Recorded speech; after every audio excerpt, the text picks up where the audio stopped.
லேவியராகமம் அதிகாரம் 22.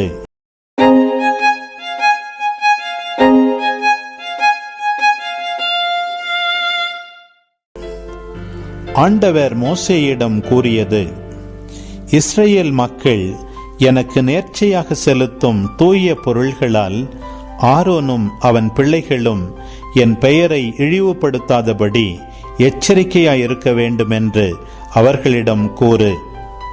நானே ஆண்டவர். அவர்களிடம் நீ கூற வேண்டியது: உங்கள் வழிமரபினருள் எவனும் தீட்டுப்பட்டிருந்து இஸ்ரவேல் மக்கள் நேர்ச்சையாக செலுத்தும் தூய பொருள்கள் அருகில் வந்தால் அவன் என் முன் இராதபடி அழிவான். நானே ஆண்டவர். ஆரோன் குடும்பத்தினரில் தொழுநோயாளியோ விந்து ஒழுக்கு உடையவனோ இருந்தால் குணமாக மட்டும் அவன் தூய பொருள்களை உண்ண வேண்டாம். பிணத்தால் தீட்டானதை தொட்டவனும் விந்தொழுகியவனும் தீட்டு என ஒதுக்கிய ஊர்வனவற்றையோ தீட்டான மனிதரையோ தொட்டவனும் மாலை மட்டும் தீட்டுடன் இருப்பான். அவன் தூய பொருள்களை உண்ணாமல் தன் உடலை தண்ணீரால் கழுவ வேண்டும். கதிரவன் மறைந்த பின் தூய்மை அடைவான். அப்பொழுது அவன் தூய பொருள்களை உண்ணலாம், ஏனெனில் அது அவன் உணவு.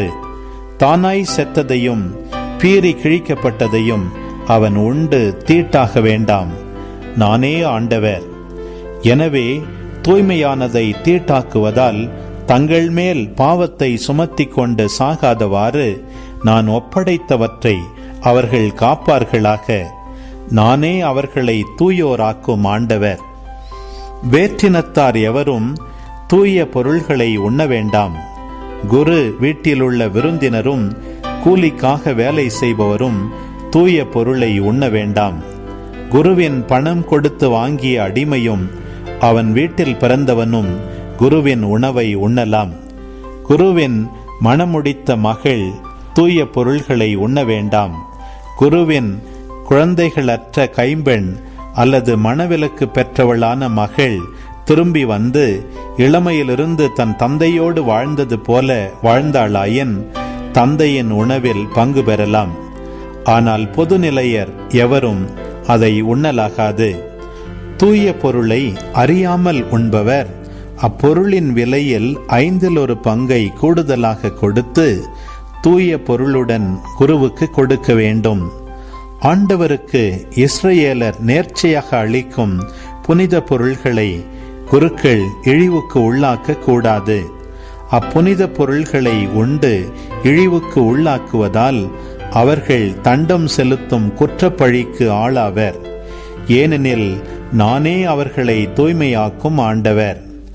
ஆண்டவர் மீண்டும் மோசேயிடம் கூறியது: ஆரோன் அவன் புதல்வர் மற்றும் இஸ்ரவேல் மக்கள் அனைவரிடமும் கூற வேண்டியது: இஸ்ரவேலரோ இஸ்ரவேலரிடையே தங்கியிருக்கும் அந்நியர்களோ தங்கள் பொருத்தனைக்கேற்ப அல்லது ஆர்வ மிகுதியால் எரிபலியாக செலுத்தும் காணிக்கை அவரவர் விருப்பப்படியே மாடு, ஆடு, வெள்ளாடு எவற்றிலேனும் பழுதற்ற ஓர் ஆணாய் இருப்பதாக. பழுதான எதையும் உங்களுக்காக செலுத்தலாகாது. அது ஆண்டவருக்கு உகந்தது அன்று.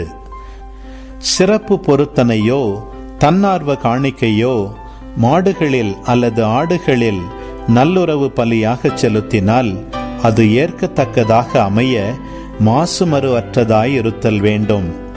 குருடு, ஊனம், நெறிவு, கழிச்சல் நோய், சொறி சிரங்கு முதலிய குறைபாடுள்ளவற்றை செலுத்தாமலும் அவற்றை ஆண்டவரின் பலிபீடத்தில் எரிபலியாக்காமலும் இருப்பீர்களாக.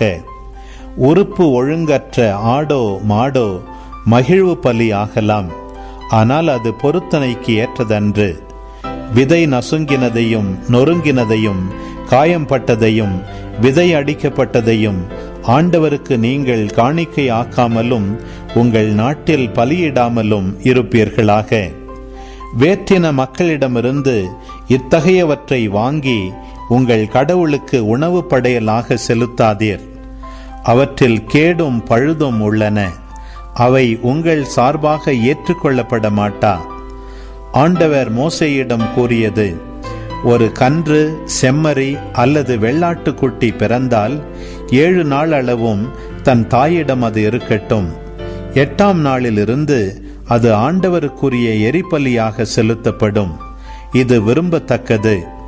பசுவையும் அதன் கன்றையும் அல்லது ஆட்டையும் அதன் குட்டியையும் ஒரே நாளில் பலியிட வேண்டாம். நன்றி பலியை ஆண்டவருக்கு செலுத்தினால் அது உங்கள் சார்பாக ஏற்கத்தகுந்ததாக இருக்கட்டும். அன்றே அது உண்ணப்பட வேண்டும். விடியற்காலை மட்டும் அதில் ஒன்றும் மீதியாக வேண்டாம். நானே ஆண்டவர். என் கட்டளைகளை கடைபிடித்து அவற்றிற்கேற்ப ஒழுகுங்கள். நானே ஆண்டவர். இஸ்ரேல் மக்களிடையே நான் தூயவராக கருதப்படுமாறு என் திருப்பெயரை இழிவுபடுத்தாதிருங்கள். நானே உங்களை புனிதராக்கும் ஆண்டவர். உங்களுக்கு கடவுளாய் இருக்குமாறு உங்களை எகிப்தினின்று அழைத்து வந்தேன். நானே ஆண்டவர் என்று சொல். அன்பு உறவுகளே, இது உங்களுக்கான நேரம்.